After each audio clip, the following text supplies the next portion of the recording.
શિક્ષા પાઠ 32 શિક્ષા પાઠ 32 વિનય વડે તત્વની સિદ્ધિ છે. વિનય વડે તત્વની સિદ્ધિ છે. કૃપાલદેવે આ પાઠનું શીર્ષક આપ્યું વિનય વડે તત્વની સિદ્ધિ છે. કેમ કે વિનય એ ધર્મનું મૂળ છે. વિનય વિના વિદ્યા નહીં તો કિમ સમકિત પાવે. વિદ્યા વિહીના પશુભી સમાના અને વિદ્યા વિનયન શોભતે. વિદ્યા વિનય શોભે. ગુરુનો શિષ્ય વિનય કરે તો જ ગુરુ એને વિદ્યા આપે. કેમ કે ઉદંડ હોય જો એ ગુરુની સામે થાય અથવા ઉચ્છૃંખલ હોય વિનયવાન ન હોય તેને શ્રી ગુરુ પણ વિદ્યાને ભણાવે. એટલે અહીંયા વિવેચનમાં બ્રહ્મચારીજીએ કહ્યું છે કે ગુરુનો વિનય કરે તેથી શાસ્ત્રાભ્યાસ થાય, જ્ઞાન થાય, વીરતિ આવે અને ચારિત્ર્યમાં ટળે ત્યારે કેવળ જ્ઞાન પામી મોક્ષે જાય. એમ વિનયથી તત્વની એટલે શુદ્ધાત્માની સિદ્ધિ અથવા મોક્ષ થાય છે. કૃપાલદેવ આ પાઠનું નામ જ વિનય વડે તત્વની સિદ્ધિ છે. વિનય છે તો તત્વ એટલે આત્મતત્વ. તત્વ તો નવ છે.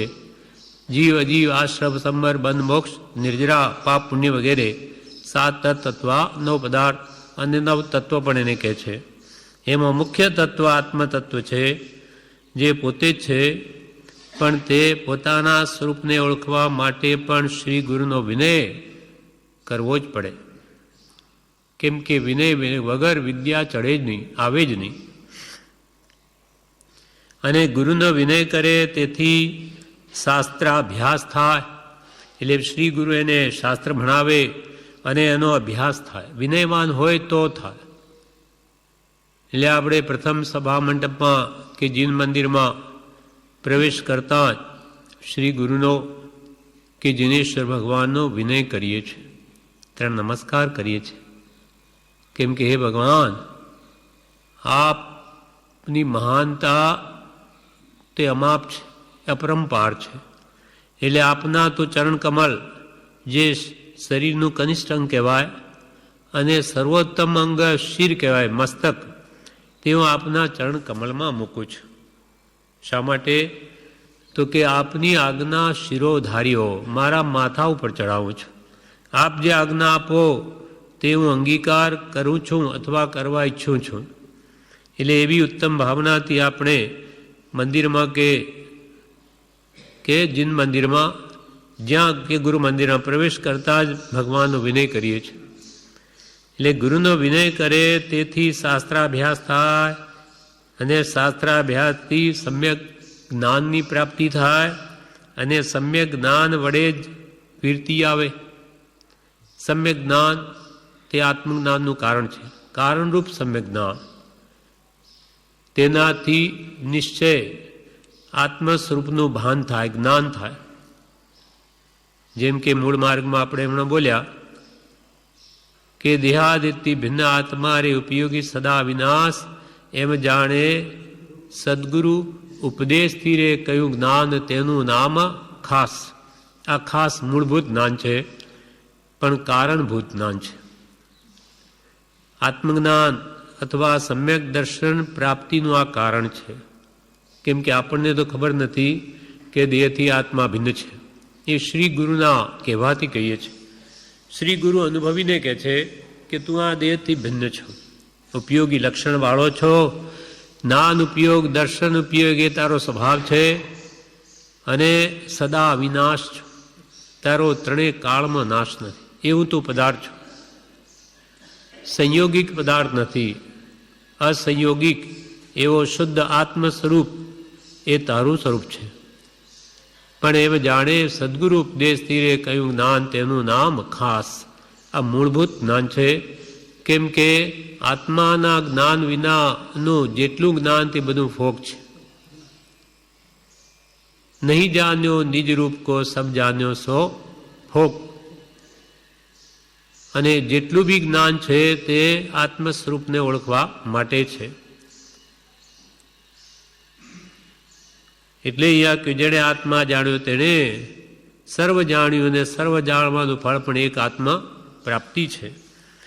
એટલે આત્માની પ્રાપ્તિ પણ આ સમ્યક જ્ઞાન વડે થાય, અને સમ્યક જ્ઞાન શ્રી ગુરુ આપે, અને ગુરુનો વિનય કરે તો જ એ જ્ઞાન મળે. ગુરુનો વિનય કરે તેથી શાસ્ત્રાભ્યાસ થાય, જ્ઞાન થાય, એટલે કે આત્મજ્ઞાન થાય. કારણરૂપ જ્ઞાનથી પછી નિશ્ચય આત્મ સ્વરૂપનું ભાન થાય, જ્ઞાન થાય, અને એનાથી પછી વૃત્તિ આવે. દેશ વૃત્તિ શાવકના વ્રત આવે, પછી સર્વવૃત્તિ મુનિના વ્રત આવે, અને ત્યાર પછી ચારિત્ર મોહનો સર્વથા નાશ કરીને તે જીવ કેવળ જ્ઞાન પામે, અને કેવળ જ્ઞાન પામેલો આત્મા મોક્ષે જાય. એટલે વિનયથી લગાવી ને ધર્મની શરૂઆત છે તે જીવને ઠેઠ મોક્ષે પહોંચાડે છે. આત્માની શુદ્ધિ કરી અને આત્માની સિદ્ધિ કરાવે છે, પ્રાપ્તિ કરાવે. માટે અહીંયા શીર્ષકમાં કૃપાલદેવ કહ્યું વિનય વડે તત્વની સિદ્ધિ છે. વિનયવાન જીવ જ આત્મતત્વની સિદ્ધિ કરી શકે, એટલે પામી શકે. વિનય વગર અવિનયવાન એટલે ઉદંડ ઉચ્છૃંખલ તે કોઈ દિવસ આત્મતત્વને ન પામે. ગુરુનો વિનય કરે તેથી શાસ્ત્રાભ્યાસ થાય, જ્ઞાન થાય, આત્મજ્ઞાન થાય, પછી દેશવૃત્તિ કે સર્વવૃત્તિ આવે, અને અંતમાં ચારિત્ર મોહનો પણ સર્વતા નાશ કરી તે જીવ કેવળ જ્ઞાન પામી મોક્ષે જાય. એમ વિનયથી તત્વની એટલે શુદ્ધાત્માની સિદ્ધિ અથવા મોક્ષ થાય છે. એના ઉપર પરમ કૃપાલદેવ દ્રષ્ટાંત આપે છે કે શ્રેણિક જેવા રાજાને પણ વિદ્યા પ્રાપ્ત કરવા માટે એક ચંડાલનો વિનય કરવો પડ્યો. એ દ્રષ્ટાંત આ વાત કૃપાલદેવ સમજાવે છે. શિક્ષાપાઠ 32 વિનય વડે તત્વની સિદ્ધિ છે. રાજગીરી નગરીના રાજ્યાસન પર જ્યારે શ્રેણિક રાજા બિરાજમાન હતો ત્યારે તે નગરીમાં એ ચંડાલ રહેતો હતો. એક વખતે એ ચંડાલની સ્ત્રીને ગર્ભ રહ્યો ત્યારે તેને કેરી ખાવાની ઈચ્છા ઉત્પન્ન થઈ. તેણે તે લાવી આપવા ચંડાલને કહ્યું.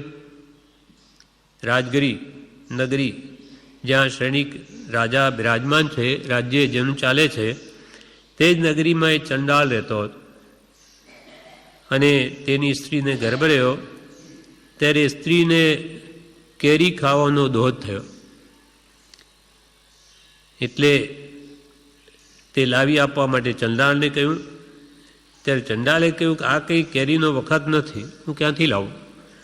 એટલે મારો ઉપાય નથી, નહીં તો હું ગમે તેટલે ઊંચે હોય ત્યાંથી મારી વિદ્યાના બળે કરીને કેરી લાવી તારી ઈચ્છા સિદ્ધ કરું.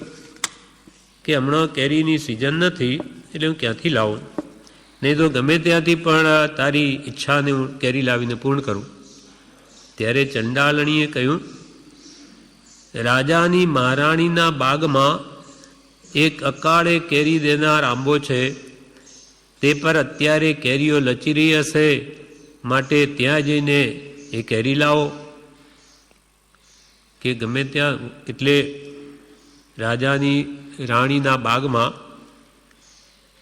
આ ચંડાલન વાળવા જાય એટલે ત્યાં એને આંબો દીઠો હશે, અને ત્યાં રોજ કેરી એને જોઈ કે ત્યાં તો કેરી એના પર આજે અકાળે પણ આવે છે, એટલે તમે ત્યાં જાઓ અને એ રાણીના બાગમાંથી કેરી લાવો.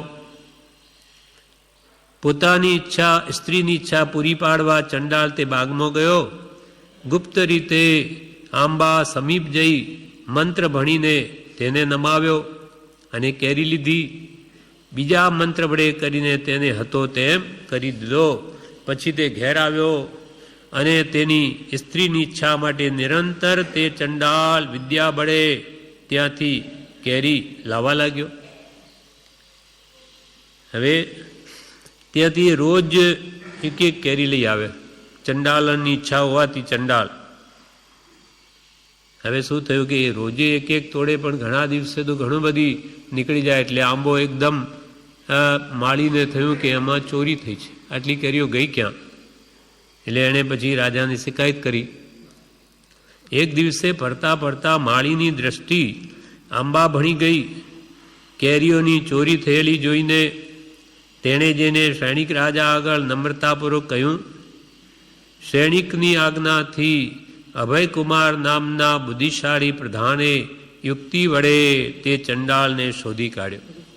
અભયકુમાર બહુ જ બુદ્ધિશાળી છે, એટલે એવી યુક્તિઓ કરી કે જેથી તે ચંડાળ પકડાઈ ગયો. હવે શું થયું? હવે પોતા આગળ તેડાવી પૂછ્યું અભયકુમારે કે એટલા બધા માણસો બાગમાં રહે છે, છતાં તું કેવી રીતે ચડીને કેરી લઈ ગયો કે જે વાત કળવામાં પણ ના આવી? કે આટલા બધા બાગમાં માણસો રહે સંભાળ કરતા, અને તું કેવી રીતે તે કેરીના ઝાડ પર ચડીને તું કેરી લઈ ગયો કે જેથી કોઈને ખબર ન પડી? તે કહે, ચંડાલે કહ્યું, આપ મારો અપરાધ ક્ષમા કરજો. હું સાચું બોલી જાઉં છું કે મારી પાસે એક વિદ્યા છે, તેના યોગથી હું એ કેરીઓ લઈ શક્યો. કે હું કંઈ ઉપર ચડ્યો નથી, પણ મારી પાસે એવી એક વિદ્યા છે. પણ આપ મારા અપરાધને ક્ષમા કરજો. હું સાચે સાચું જે છે તે કહી જાઉં છું. એ વિદ્યાથી હું એ કેરીના ઝાડને નીચે નમાવી દઉં છું, અને કેરી લઈને પાછો મંત્ર ભણીને એ આંબો જેમ હોય તેમ પાછો એને ઊભો પણ કરી દઉં છું. અભયકુમારે કહ્યું, મારાથી ક્ષમા ન થઈ શકે, પરંતુ મહારાજા શ્રેણિકને એ વિદ્યા તું આપ, તો તેઓને એવી વિદ્યા લેવાનો અભિલાષ હોવાથી તારા ઉપકારના બદલામાં હું અપરાધ ક્ષમા કરાવી શકું. કે મારા હાથમાં તે સત્તા નથી, એ તો ક્ષણિક મહારાજા જેમ કહેશે તેમ થશે. પણ એ ક્ષણિક મહારાજાને આ વિદ્યા લેવાનો અભિલાષ હોવાથી તેના બદલામાં, તે ઉપકારના બદલામાં, એટલે તે એમને વિદ્યા આપી તેના બદલામાં હું તારો અપરાધ ક્ષમા કરાવી શકું. ચાલે ત્યારે ચંડાલે એમ કરવાની હા કહી કે ભલે, હું એમને વિદ્યા આપીશ, આપ મારો અપરાધ ક્ષમા કરાવી દેજો. પછી અભયકુમારે ચંડાલને સૈનિક રાજા જ્યાં સિંહાસન પર બેઠો હતો ત્યાં લાવીને સામો ઊભો રાખ્યો, અને સઘળી વાત રાજાને કહી બતાવી કે ભાઈ આ પ્રમાણે વાત થઈ છે. આ જેને આ કેરીઓ એમાંથી લીધી આ જ વ્યક્તિ છે, અને એને વિદ્યાને વડે આ રોજે એક કેરી પોતાના સ્ત્રીને ગર્ભના કારણે દોહદ થવાથી લઈ જાય છે. એટલે હવે આ તમારી આગળ લાવ્યો છે, પણ તમારે જો આ વિદ્યા લેવી હોય કે આંબાને કેમ નબાવો, તો એ ચંડાલ તમને એ વિદ્યા આપવા તૈયાર છે. પછી અભયકુમારે ચંડાલને ક્ષણિક રાજા જ્યાં સિંહાસન પર બેઠો હતો ત્યાં લાવીને સામો ઊભો રાખ્યો. હવે ચંડાલ છે, રાજા સિંહાસન પર બેઠા, એને સામે લાવીને ઊભો રાખે, ભાઈ હવે તું વિદ્યા આપ. એ સઘળી વાત રાજાને કહી બતાવી, તેથી રાજાએ પણ હા કહી કે ભલે, હું પણ આ વિદ્યા શીખું. ચંડાલે પછી સામા ઊભા રહી થરથર તે પગે સૈનિકને તે વિદ્યાનો બોધ આપવા માંડ્યો, પણ તે બોધ લાગ્યો નથી. થરથર તે પગે કેમ કે ભય છે કે સૈનિક મને માફ કરશે કે નહીં, એટલે ભયથી ભરપૂર હોવેલો છતાં તે સૈનિકને વિદ્યા આપવા માંડ્યો. એટલે બોલ્યો, પણ તે વિદ્યા સૈનિકને ચડી નહીં. રાજા સૈનિકને વિદ્યાનો બોધ લાગ્યો નહીં. ઝડપથી ઊભા થઈ, એટલે વિદ્યા એમને ચડી નહીં. એટલે તરત જ અભયકુમારે ઊભા થઈને કહ્યું, મહારાજ, આપને જો એ વિદ્યા અવશ્ય શીખવી હોય તો સામા આવી ઊભા રહો અને એને સિંહાસન આપો. તમારે કે આ વિદ્યા શીખવી જ હોય તો આ સિંહાસન તો ચંડાલને આપો અને તમે સામા આવીને ઉભા રહો, ત્યારે વિદ્યા સિદ્ધ થાય. રાજાએ વિદ્યા લેવા ખાતરે એમ કર્યું તો તત્કાલ વિદ્યા સાધ્ય થઈ. વિવેચનમાં કહે છે કે બાગનો માલિક ક્ષણિક રાજા ક્ષમા કરી શકે, પણ વિદ્યા શીખવે તો ક્ષમા કરે. સિંહાસન ઉપર રાજાને વિદ્યા સાધ્ય ન થઈ, પછી સિંહાસન સામે ઉભા રહ્યા ત્યારે વિદ્યા સિદ્ધ થઈ. હવે સૈનિક જેવા મહારાજાને પણ એ વિદ્યા જ્યાં સુધી એને ગુરુ માનીને વિનય ન કર્યો ત્યાં સુધી એની પ્રાપ્તિ ન થઈ, તો પછી સામાન્ય માણસને પણ ક્યાંથી થાય? એટલે વિદ્યા જોઈતી હોય તો ગુરુનો વિનય તો કરવો જ પડે. સામાન્ય લૌકિક વિદ્યા માટે પણ એ નિયમ છે, તો પરમાર્થ વિદ્યામાં તો એ પહેલો હોવો જોઈએ. હવે આગળ કે છે કૃપાલદેવ આ વિદ્યા આ વાત કહીને એના પરથી આપણને શું બોધ લેવો તે જણાવે. આ વાત માત્ર બોધ લેવા માટે કહી છે, એટલે કે વાત ખરી છે કે ખોટી છે જરૂર નથી. વિવેચનમાં બ્રહ્મચારી કહે છે, અને કથામાંથી બધું ગ્રહણ કરવાનું નથી કે ભાઈ આપણે ચંડાલ પાસે વિદ્યા લેવા જવું, એવું કંઈ કરવાનું નથી. પણ એમાંથી મૂળ તત્વ શું છે એ જાણવું છે. અથવા અહીંયા કંઈ ઝાડ નમાવાની વિદ્યા માટે કોઈ પ્રયોજન નથી, પરંતુ આત્મવિદ્યા પામવા નિર્ગ્રંથ ગુરુનો વિનય કરીએ તો કેવું મંગળદાયક થાય. અર્થાત શ્રી ગુરુનો વિનય કરીએ તો આપણને આત્મવિદ્યા પ્રાપ્ત થાય. આ વાત માત્ર બોધ લેવા માટે છે. એક ચંડાલનો પણ વિનય કર્યા વગર સૈનિક જેવા રાજાને વિદ્યા સિદ્ધ ન થઈ, તો તેમાંથી તત્વ એ ગ્રહણ કરવાનું છે કે સદવિદ્યાને સાધ્ય કરવા વિનય કરવો. સદવિદ્યા એટલે આત્મવિદ્યાને મેળવવા માટે શ્રી ગુરુનો વિનય કરવો. આત્મવિદ્યા પામવા નિર્ગ્રંથ ગુરુનો જો વિનય કરીએ તો કેવું મંગલદાયક થાય. મંગલ કલ્યાણને જે લાવે એટલે કેવું કલ્યાણકારક થાય.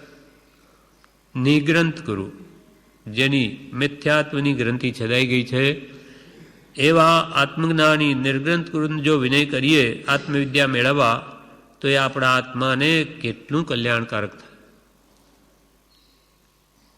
વ્યવહારિક ગુરુનો વિનય કરીએ તો વ્યવહાર શિક્ષા મળે, અને આત્મજ્ઞાની ગુરુનો એ થાય કે વિનય કરીએ તો આત્મવિદ્યા પ્રાપ્ત થાય, આત્મજ્ઞાન પ્રાપ્ત થાય. વિ+નય વિનયનો અર્થ કર્યો છે કર્મને વિશેષપણે દૂર કરવા તે વિનય. વિ+નય કર્મને વિશેષપણે દૂર કરવા તે વિનય. ગુરુનો વિનય કરે, બીજાને માન આપે, તેથી કર્મ છૂટે છે. બીજાને માન પણ જીવ ક્યારે આપે કે પોતે લઘુ થાય, તો પોતે નમ્ર થાય, પોતાનું માન મૂકે, ત્યારે જ કોઈ બીજાનો વિનય કરી શકે. એટલે લઘુતા એટલી આવે તો જ તે પ્રભુતાને પામી શકે. એટલે કે લઘુતામાં પ્રભુતા વસે, પ્રભુતાથી પ્રભુ દૂર. મોટાઈ પહેલાંથી પોતાને મોટો માની બેસે તે મોટો થઈ શકે નહીં, પણ નાના જ મોટા થાય છે. લઘુતામાં પ્રભુતા વસે, પ્રભુતાથી તો પ્રભુ દૂર છે. જો પોતાની જાતને મહાન માને તેના હૃદયમાં પ્રભુ વસે નહીં. એટલે પ્રભુ શ્રી કે પ્રભુ અમારું નામ લઘુ રાખ્યું તો બહુ સારું કર્યું છે, અમે તો પ્રભુ સૌથી છેલ્લી પંક્તિ જઈને બેઠા છે. એટલે લઘુ એટલે વિનયવાન બનવાથી જ કર્મ છૂટે છે. અને એનો પ્રતિપક્ષી જે શત્રુ માન કશાય છે તે સૌથી મોટો છે. માનાદિ શત્રુ મહા, પણ નિજ છંદે ન મરાય, જાતા સદગુરુ શરણમાં અલ્પ પ્રયાસે જાય. પ્રભુ શ્રી કૃપાલદેવ કહે, જો આ કાળમાં માન ન હોત તો અહીં જ મોક્ષ હોત. એટલે એક મહાત્માએ કહ્યું છે, રે જીવ માનન કીજીએ માને વિનયન આવે રે, વિનય વિના વિદ્યા નહીં, વિનય વિના વિદ્યા નહીં, તો કિમ સમકિત પાવે રે, રે જીવ માનન કીજીએ, રે જીવ માન ન કીજીએ, કેમ કે માને વિનય ન આવે અને વિનય વિના વિદ્યા નહીં. સા વિદ્યા વિમુક્ત, સાચી વિદ્યા એ જ કે જે મુક્તિને આપે. જે વિદ્યાથી ઉપસમ ગુણ પ્રગટ્યો નહીં, વિવેક આવ્યો નહીં, સમાધિ થઈ નહીં, તે વિદ્યાને વિશે રૂડા જીવે આગ્રહ રાખવો યોગ્ય નથી. સાચી વિદ્યા આત્મવિદ્યા, અને તે મેળવવા માટે શ્રી ગુરુનો વિનય કરવાથી જ એના ગુણો આપણા અંદર આવે છે. એટલે રેજી માન ન કીજીએ માને વિનય ને આવે રે, વિનય વિના વિદ્યા નહીં તો કિમ સમકિત પાવે. એને કારણરૂપ સમ્યક જ્ઞાન જ ના આવે, સાચી સમજણ જ, તો પછી દેહથી ભિન્ન એવો આત્મા એ વિવેક ક્યાંથી પ્રગટે. એટલે સદવિદ્યા વિના સદવિવેક ન પ્રગટે. અને વિદ્યા મતલબ સમ્યક જ્ઞાન તે તો શ્રી ગુરુ પાસે છે. જ્ઞાન જ્ઞાની માં કાળો. જ્ઞાન તો એ ગુણ છે, એ ગુણી વગર રહે નહીં, ગુણ એકલો ન રહી શકે, ગુણીમાં જ રહે. એટલે કૃપાલદેવે આ કહ્યું, જ્ઞાન જ્ઞાની માં કળો, જીનવર કહે છે જ્ઞાન તેને, સર્વભવ્યો સાંભળો. જો હોય પૂર્વ ભણે ના નહીં ના, હા, જો હોય પૂર્વ ભણેલ નવ પણ જીવને જાણ્યો નહીં, તો સર્વતે અજ્ઞાન ભાખ્યું સાક્ષી છે આગમાહી. વળી શું કહ્યું? નહીં ગ્રંથમાહી જ્ઞાન ભાખ્યું, જ્ઞાન નહીં કવિ ચાતુરી. નહીં અન્ય શાસ્ત્રે, હા ના, નહીં મંત્ર તંત્રો જ્ઞાન દાખ્યા, જ્ઞાન નહીં ભાષા ઠરી. નહીં અન્ય સ્થાને જ્ઞાન ભાખ્યું, જ્ઞાન જ્ઞાની માકળો, જીનવર કહે છે જ્ઞાન તેને, સર્વભવ્યો સાંભળો. કૃપાલ કે જીનવર કહે છે જ્ઞાન તેને, સર્વભવ્યો સાંભળો. એ જ્ઞાન ગ્રંથ કે ક્યાંય પણ નથી. જ્ઞાન એ ગુણ છે ને જ્ઞાની માં છે. અને ગ્રંથો પણ ક્યાંથી આવ્યા? જ્ઞાનીના હૃદયમાંથી, એના અંતરાત્મામાંથી. એટલે જ્ઞાન નાની માં છે. એટલે જ્ઞાન જોઈતું હોય તો જ્ઞાનીને ઓળખો, એની આજ્ઞા આરાધો, તો જ જ્ઞાન પ્રાપ્તિ થાય. માટે એવા સાચા આત્મજ્ઞાની ગુરુનો વિનય કરો, તો કે છે જ્ઞાન મળશે. બીજાને માન આપે તેથી કર્મ છૂટે છે. પદે લઘુ બની બીજાનો યથાયોગી વિનય કરે તો એથી કર્મ છૂટે. અને અંતમાં પાઠમાં કૃપાલદેવે એમ કહ્યું, વિનય એ ઉત્તમ વશીકરણ છે. વિનય એ ઉત્તમ વશીકરણ છે.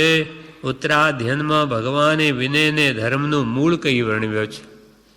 ગુરુનો, મુનિનો, વિદ્વાનનો, માતા પિતાનો અને પોતાથી વડાનો વિનય કરવો એ આપણી ઉત્તમતાનું કારણ છે. વિનય એ ઉત્તમ વશીકરણ છે. પ્રભુશ્રી પણ એ જ કહે કે વનો વેરીને પણ વશ કરે. વેરી હોય એનો પણ આપણે વિનય કરીએ તો એનું પણ વેરભાવ એનોય ઘટે. એટલે વિનય ઉત્તમ વશીકરણ મંત્ર સમાન છે.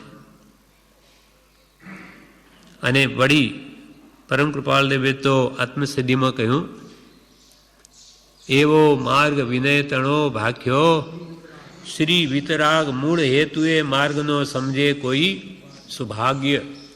કોઈ સૌભાગ્યશાળી જીવ જ એ માર્ગનો મર્મ સમજે કે જેમાં એવો માર્ગ વિનેતણો ભાગ્યો શ્રી વિતરાગ મૂળ હેતુ એ માર્ગનો સમજે કોઈ સૌભાગ્ય.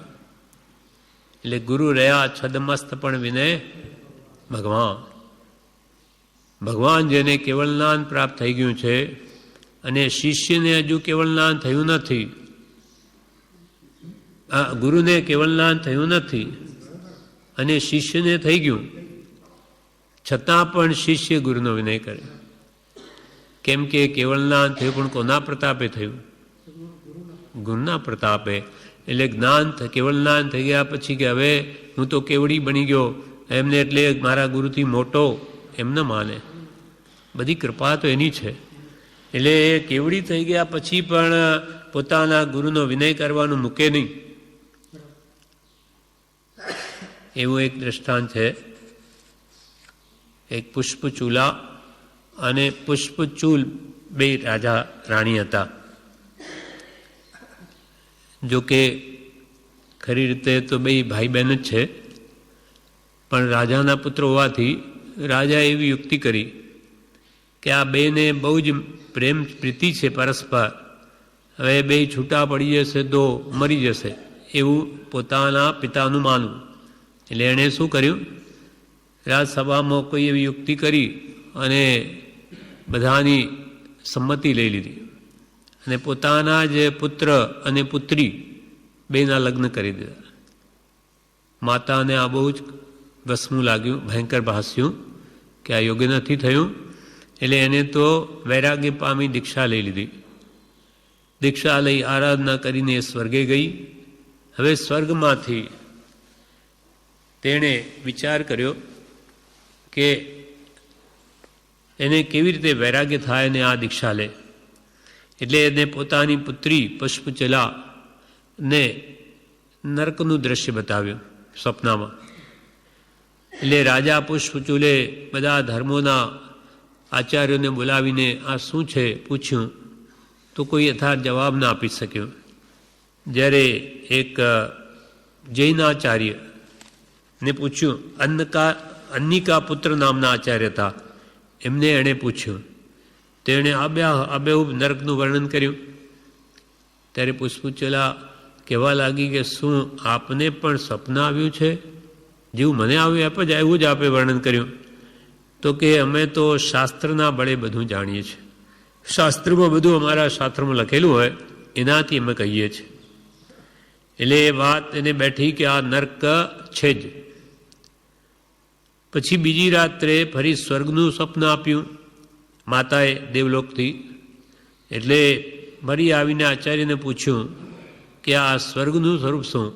તો આચાર્ય આબે હું વર્ણન કર્યું. એટલે એને પણ શું આનું પણ સ્વપ્ન? તો કે ના, એ પણ શાસ્ત્ર વડે જાણીએ.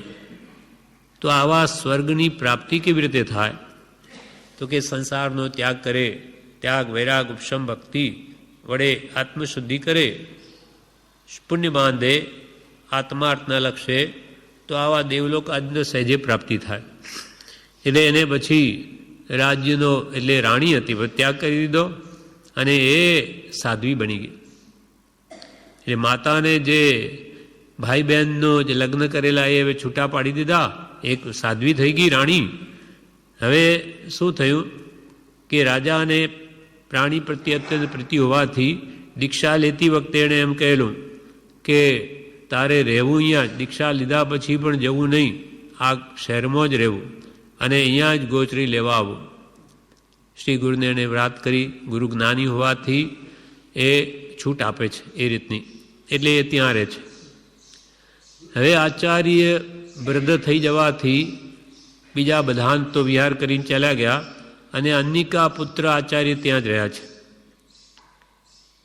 જે આ સાધ્વી બનેલી આચાર્ય જેમ દીક્ષા આપી એટલે એ સાધ્વી રોજે એમને આહાર પાણી લાવી આપે છે. બીજા બધા સાધુઓ જતા રહ્યા, વૃદ્ધાવસ્થાને લઈને એ ત્યાં રહેલા.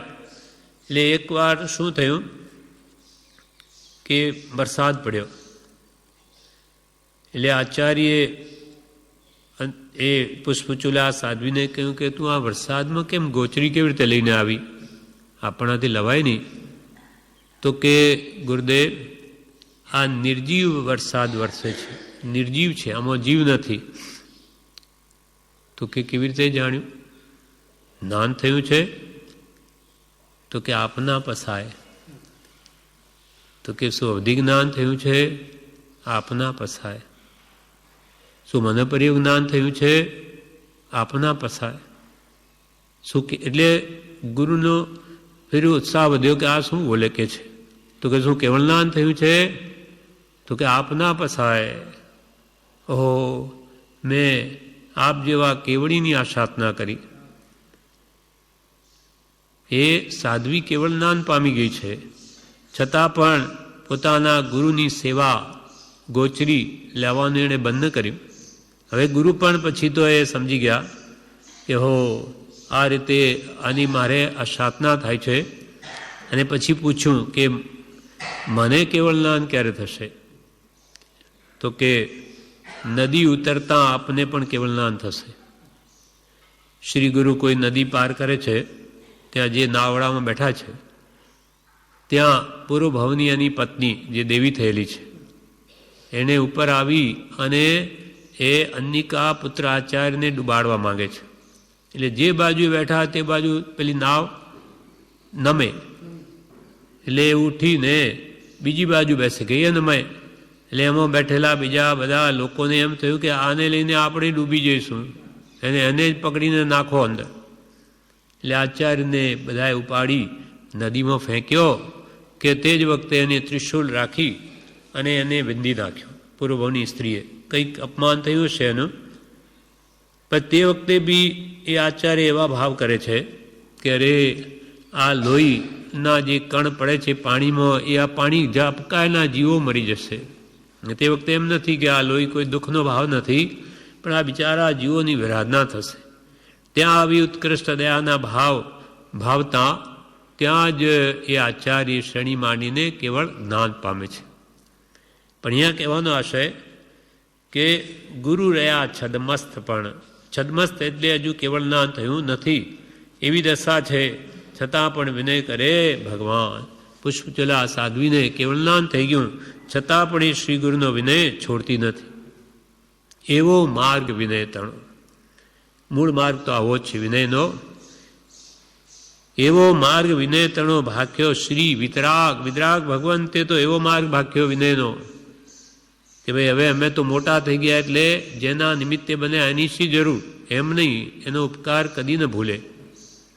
મૂળ હેતુ એ માર્ગનો સમજે કોઈ સૌભાગ્ય, કોઈ સૌભાગ્યશાળી જ એનો મૂળ હેતુ સમજે છે કે બધું વિનય કર્યો તો આ સ્થિતિ આવી. એટલે વિનય ધર્મનું મૂળ કારણ છે, અને વિવેક એટલે આત્મજ્ઞાન એ તેનું કાર્ય અથવા ફળ છે. વિનય તો કારણ છે અને એનું ફળ આત્મજ્ઞાન છે, કાર્ય આત્મજ્ઞાન છે. કારણથી કાર્ય સધે એ અનાદિની ચાલ, અનાદિની આ જ રીતિ છે કે જે કાર્ય કરવું હોય તેનું કારણ સેવવું જ પડે. કારણ વિના કાર્ય ન થાય. તેવું એક બીજું દ્રષ્ટાંત પણ પ્રભુશ્રીજીએ દેશામૃતમાં પણ આપેલું છે. તે રુદ્રાચાર્યનું છે. એક રુદ્રાચાર્ય હતા, આચાર્ય, સ્વભાવ બહુ ક્રોધી. એ જાણે છે પોતાનો સ્વભાવ, એટલે જ્યાં જાય ત્યાં એ પોતાના શિષ્યોથી અલગ જ રહે, અલગ બેસે. હવે એક દિવસે શું બન્યું, ત્યાં નવો એક પરણેલો અને એના મિત્રો સહિત સાંજે ફરતા ફરતા અપાશ્રમમાં આવી ચડ્યા. અને પેલા મિત્રો સાધુઓને એમ કહે કે એને દીક્ષા આપો ને, વારંવાર કહે. એટલે કે આ મજાક કરે છે એમ લાગ્યું બીજા સાધુઓને. એટલે કે જાઓ, પેલા અમારા ગુરુ બેઠા ત્યાં જાઓ. જેને કહ્યું એમ જ કહ્યું. હવે ત્યાં ગયા પછી જેનો સ્વભાવ ક્રોધી છે, પોતે જાણે છે, એટલે જ દૂર બેઠા, તો વારંવાર એને પેલા એના મિત્રો કહ્યા કરે કે એને દીક્ષા આપો, એને દીક્ષા આપો, 2 વાર 4 વાર.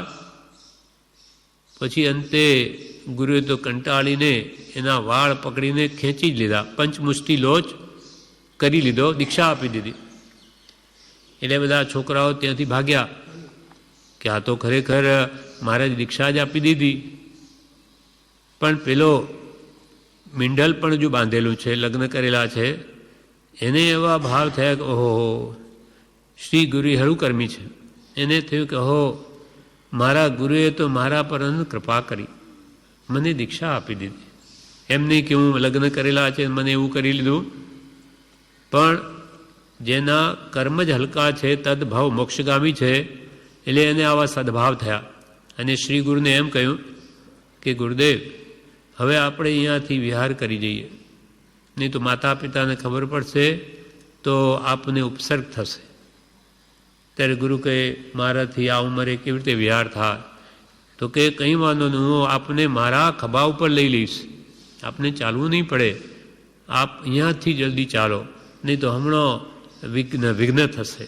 એટલે ત્યાંથી રવાના થઈ અને ચાલે છે. પહાડને ટેકરી ઉપર ચઢે છે, ખાડા ટેકરા છે, સાંજ પડી ગઈ, અંધારું પડ્યું, એટલે શિષ્યને દેખાય નહીં. એટલે કંઈક ખાડા ટેકરા હોય એટલે આંચ આવે, એટલે શ્રી ગુરુને એકદમ પગ પડે ત્યારે એ ક્રોધિત સ્વભાવવાળા એટલે એને માથામાં મારે.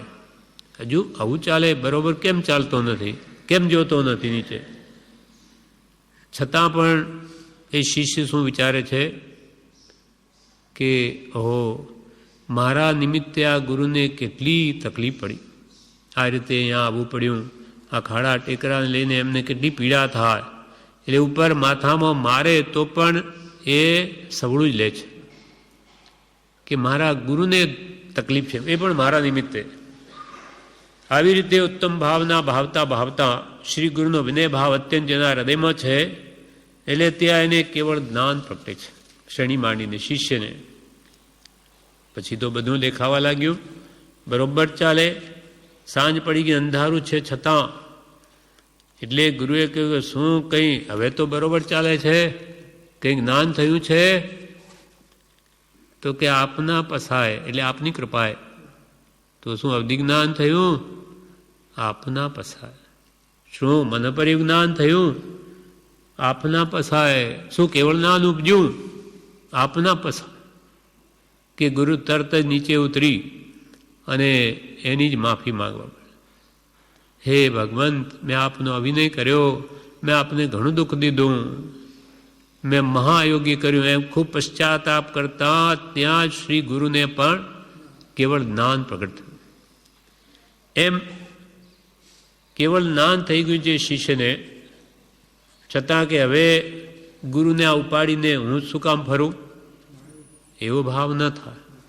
આ તો બધી શ્રી ગુરુની કૃપા છે કે આને મને આવી રીતે શિક્ષા ન આપી હોત તો મને એવો ભાવ ક્યાંથી ઉપજત, આવી રીતે દીક્ષા ન આપી તો મારું કલ્યાણ કેવી રીતે થાત વગેરે. હંમેશા સમકીતીનું લક્ષણ અવળાનું સવળું કરવું, એટલે બધું જ સવળું લીધું એટલે જ્ઞાન થઈ ગયું.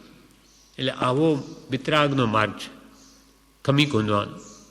પ્રભુ શ્રી કે પ્રભુ બધું ખમી ખૂંદો, ગમ ખાઓ, બધું ખમી ખૂંદો, પણ સામો વાર કરોમાં, એટલે જ કર્મ નિર્જરે છે.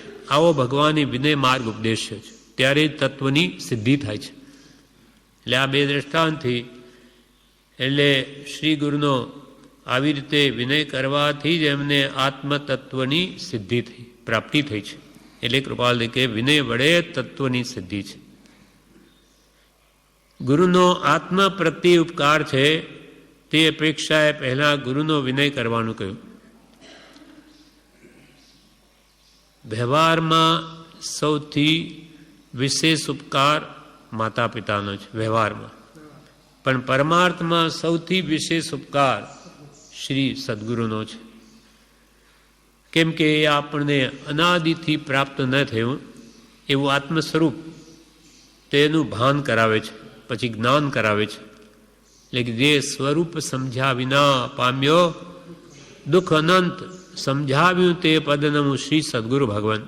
સદગુરુ ભગવંતે આપણને અનાદિથી જે આત્મપ્રાપ્તિ ન થઈ તેના મૂળભૂત કારણ થયા. સદગુરુ આજ્ઞા જીન દશા નિમિત્ત કારણમાં સર્વજીવ તે સિદ્ધસમ, પણ જે સમજે તે થાય. કોની પાસે સમજે? સદગુરુથી સમજે. ગુરુ આજ્ઞા એમની ઉપાસે અને જીન દશાનું લક્ષ્ય રાખે તો પ્રાપ્તિ થાય. માટે ગુરુનો આત્મ પ્રત્યયી ઉપકાર છે તે અપેક્ષાએ પહેલાં ગુરુનો વિનય કરવાનું કહ્યું. પ્રથમ નમો ગુરુ રાજને કે જેણે આપ્યું જ્ઞાન, નાને વીરને ઓળખ્યા ટળ્યું દેહ અભિમાન. એ જ્ઞાન વડે, આત્મજ્ઞાન વડે ભગવાન મહાવીરનું કે કેવળી ભગવંતનું સર્વ તીર્થંકરોનું સંપૂર્ણ સ્વરૂપ સમજાયું. અંશે ન સમજાય તો સર્વાંશે શું સમજાય? જેમ સાકર કોઈ દિવસ ખાધી ન હોય તો એનો ક્યાંય સ્વાદ હોય ખબર ન પડે, પણ એક ગાંગડો પણ ચાખેલો હોય તો આપણને ખબર હોય કે મોટો ઢગલો સાકરનો કેવો હોય, એમાં કેવી મીઠાશ હોય. એમ ગુરુની અનંત કૃપા આપણને હોવાથી જે અનંત દુઃખમાંથી છોડાવીને અનંત સુખમાં સર્વકાળને માટે આપણે મૂકી દે, એટલે ગુરુ જેવો કોઈનો ઉપકાર છે જ નહીં. ગુરુ ગોવિંદોનું ખડે કિસકો લાગુ પાય બલિહારી, ગુરુ દેવકી જીણે ગોવિંદ દિયો બતાય. એટલે ગોવિંદ પરમાત્માનું સ્વરૂપ ગુરુ વગર આવે નહીં. ગુરુથી જ્ઞાન થાય અને જ્ઞાન વડે દેહાભિમાન ગળી જઈ અને પરમાત્માનું સ્વરૂપ યથાર્થ સમજાય છે. દેહાભિમાને ગલિતે વિજ્ઞાતે પરમાત્મની યત્ર યત મનો યાતિ તત્ર તત સમાધે. પણ દેહાભિમાન ગળે ક્યાંથી? શ્રી ગુરુથી.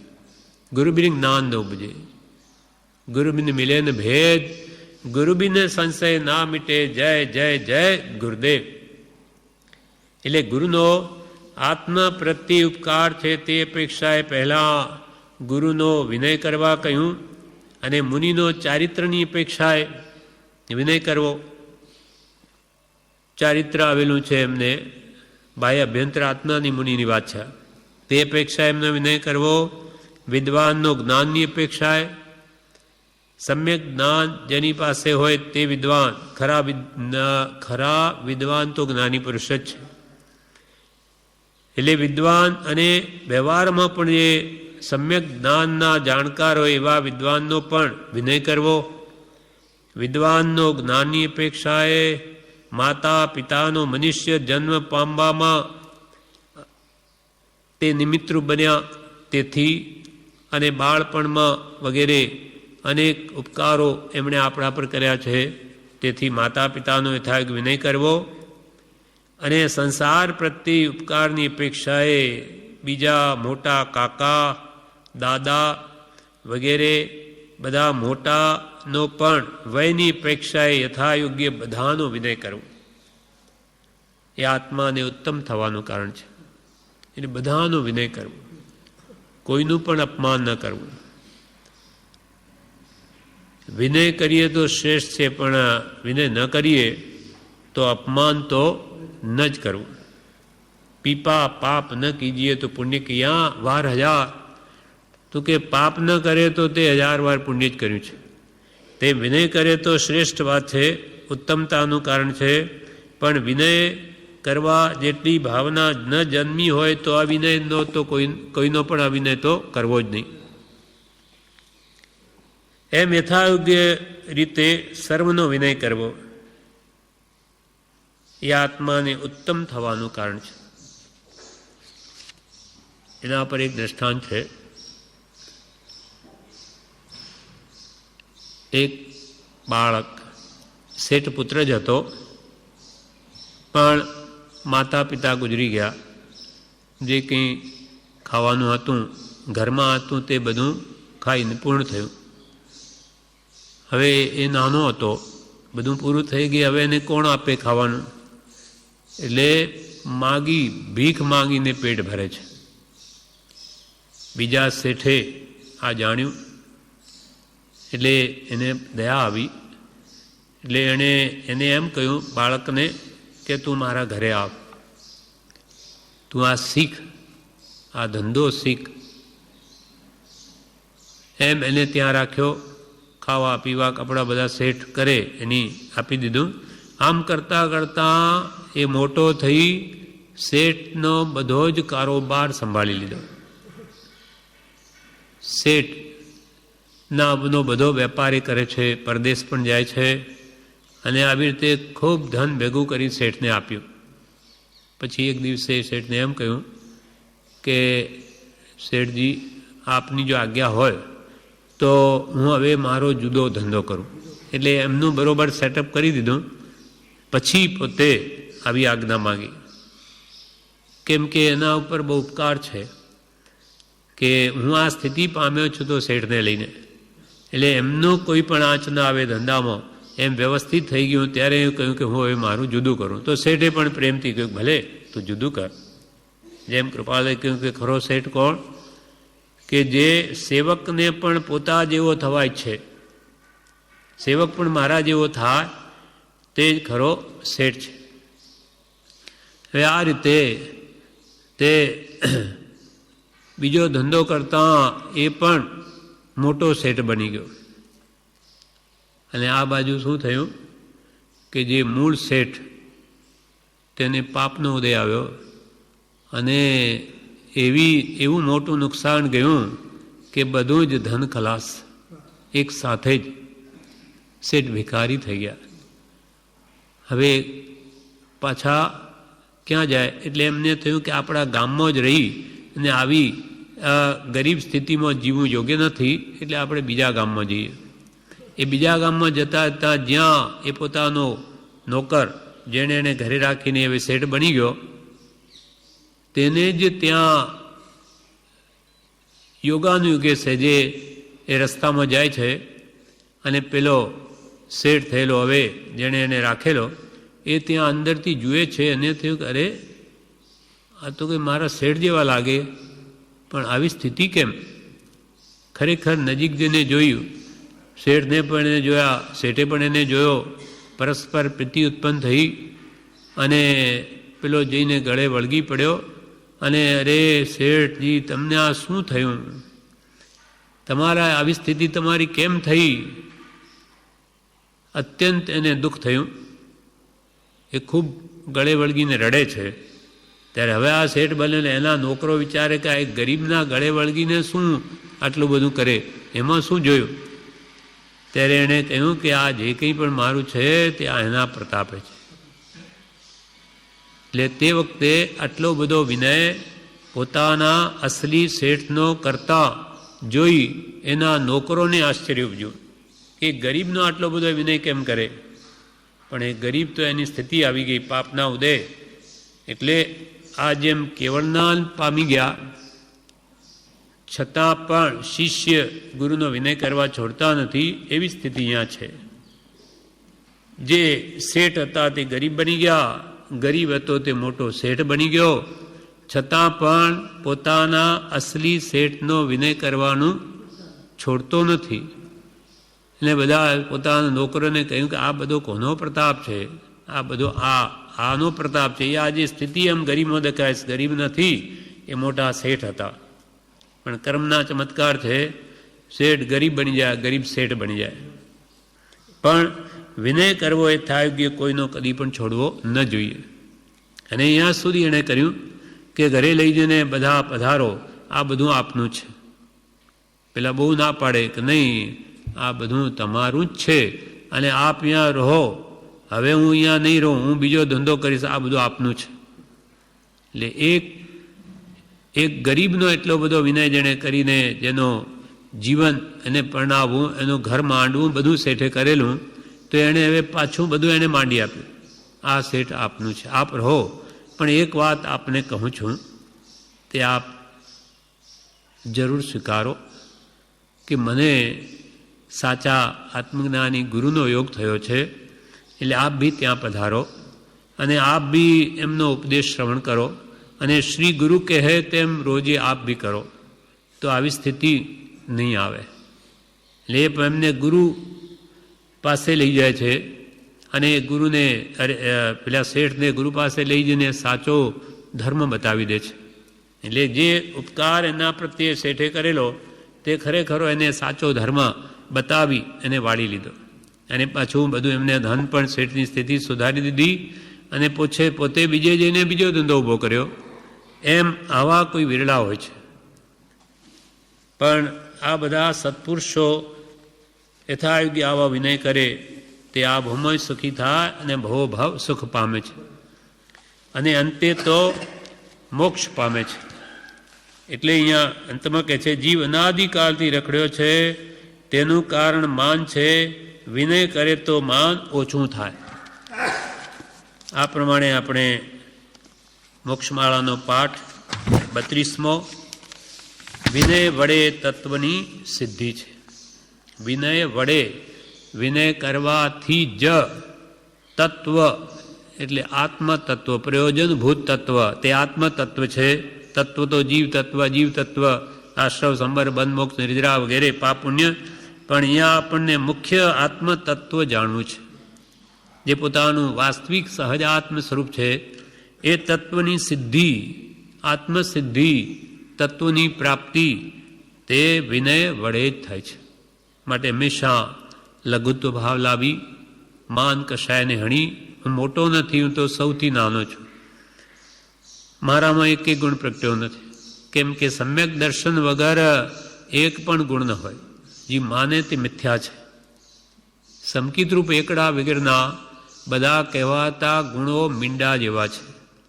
પહેલાં તો સમ્યક દર્શનરૂપ એકડો હોય તો જ મીંડાની કિંમત છે. એટલે જ્યાં સમકિત જ નથી, આત્મદર્શન નથી, આત્મજ્ઞાન નથી, ત્યાં સુધી એકેય ગુણ પ્રગટતો નથી. માટે કદી કે છે માનવું નહીં, અને વિનયવાન થઈને આત્મસિદ્ધિ કરવાનો જ પુરુષાર્થ કરવો. એટલે વિનય વડે તત્વની સિદ્ધિ છે. આ પાઠ આપણે મોક્ષમાળામાં અને મોક્ષમાળા વિવેચનમાં આજે વાંચી ગયા. પ્રવેશિકામાં પણ એ સંબંધી એ પાઠ આપ્યો છે, જે આપણે આવતીકાલે લઈશું.